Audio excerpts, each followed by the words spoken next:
right. What's happening, everybody? June. Today is the 18th of June, 2025, and we are here today to talk about war. War. Again, because it's going to come up, and that's just the situation. We can discuss, I want to talk a little bit about the history of war in the sense of when it could be justified, and then go to the current context of what's happening with Israel and Iran. So, to begin with, war sucks, okay? It fucking sucks. You should avoid war at all costs, whether you're a soldier or a general or anything. I mean, at almost all costs. Let me caveat that. And that is, there's a huge caveat. In general, though, war sucks and should be avoided. Don't believe these people who tell you war creates innovation, it forces progress. Yeah, at the cost of lives. And it's not worth it. So you don't want to go to war if you can avoid it. Cooperation, proven in game theory, is by far the better strategy for everybody involved, especially when the game repeats, which is we're all trying to repeat the game. We're all trying to play the infinite game. See James P. Carr's Finite and Infinite Games. But sometimes war is justified. Now, the neat thing about war is conflict in general. Really, the morality of conflict is the same whether you're discussing an interpersonal conflict, one-on-one, or an army against an army. It's the same morality, and it's very simple. You don't attack first, okay? The bitch is the person that attacks first. That's the bitch, okay? And you crush that fucking person because you have to. That's, again, part of the game theory. There has to be consequences for bad actions, okay? So keep that in mind as we go forward, talking about the situation. In general, you should only go to war when it's an existential threat if you don't. There may be times when you have to strike first. There may be. If you know there's no other way out. And that's always how they try to paint. That's always how aggressors try to paint themselves, right? They're always like, hey, we had no choice. That's what we're seeing today with Iran. That's what we saw before with Iraq. Now, is it true? I mean, they're going to tell us, well, the president knows shit that you don't know. Well, there's only a few things to know. Either they have the weapons and they're going to use them, or they're not going to, or they don't. And just let's do a little hypothetical real quick. Consider yourself a rational actor, all right? Assume that you think and respond rationally. You're not insane. You're not insanely fanatic to the point that you're suicidal, okay? You're a rational actor. You're in charge of, in this hypothetical, the state of Iran. Also, as part of the given to the hypothetical, you fucking hate America and you hate Israel. You hate them. Now, the question is, you get, okay, one more piece of the setup. You get a nuclear bomb. You acquire a nuclear bomb and a delivery system, right? An ICBM capable of delivering a, 30 kiloton, 50 kiloton, 100 kiloton explosion, right? Even a MIRV weapon. Let's say you get a hold of a Trident somehow. Big weapon. Are you going to use it?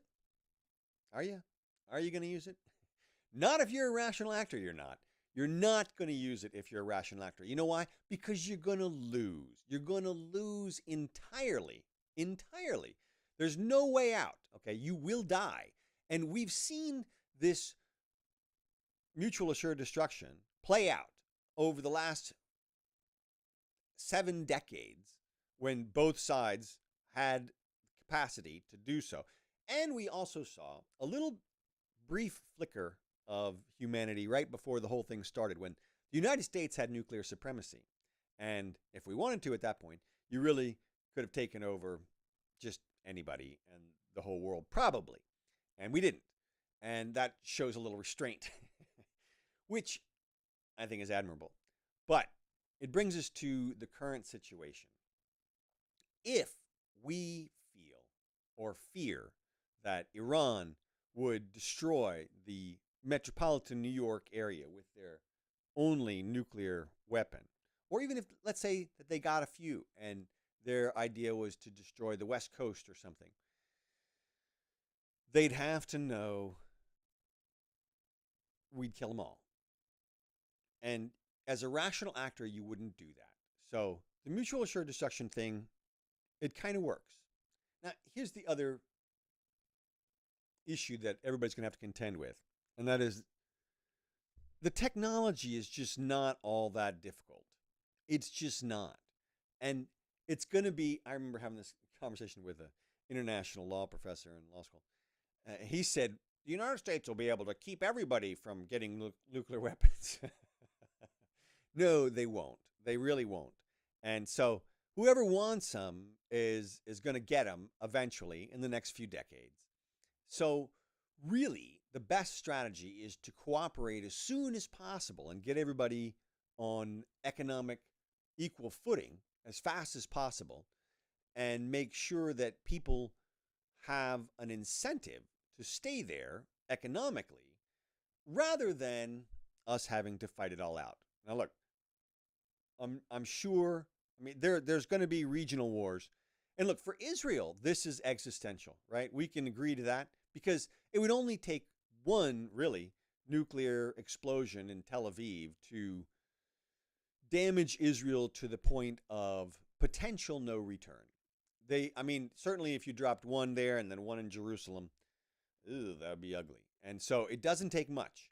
But the United States is safe in this whole situation unless we consider Israel of such strategic importance that we have to preserve it. Is Israel a de facto state of the United States at this point?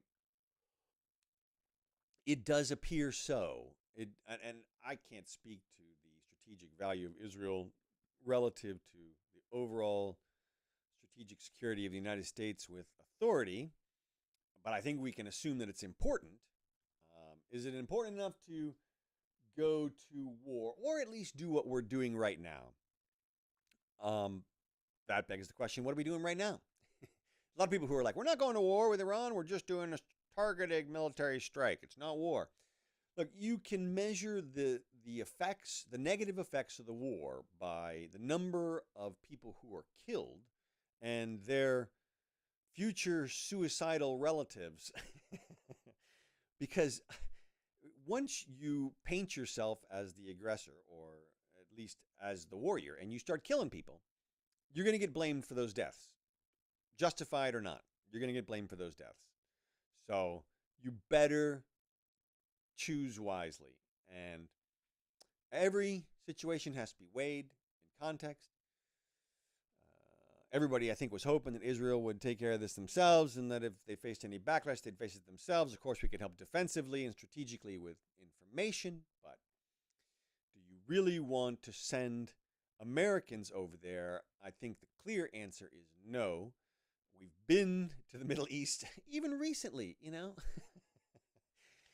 and the memory is fresh, at least in people as old or young as I am, in our minds. And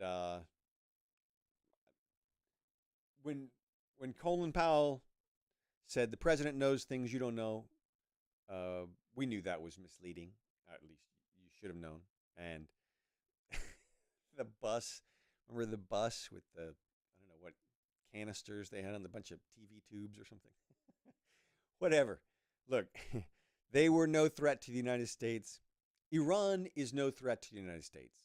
There is no way that just given the current situation, the current economic and population situation, if Iran decided to launch an all-out war against the United States, they would lose in a matter of weeks, for sure. It's completely different technological level. So we better be doing this to prevent some sort of known, planned mass casualty event if it's justified, which, let's face it, this is probably just a little bit too, just a little more over aggression by the neocons who are still lingering around in Washington, and people who are a little bit too aligned with Israel. I mean, I support Israel, but I mean, there's limits, and giving them weapons and munitions, and I mean, money is gray area and has to be continuously reevaluated. Unless they want to be a state, in which case, they can pay the taxes and the homage and defend the rest of the country as well, which they probably do. Again, I'm pro Israel. I think they have a right to defend themselves and to launch this kind of attack because, again, it's existential for them. And they're all over the intelligence with the situation. So I think we can at least lean into trusting that. But for the United States, it would be really cool if we got back to the Congress declaring war like the Constitution says. That's all I'm saying. So hold on to your hats. Hopefully, I don't think this is going to escalate too far, but there will be blowback in the future. There will be. So, oh well, one reap, one sow. War sucks.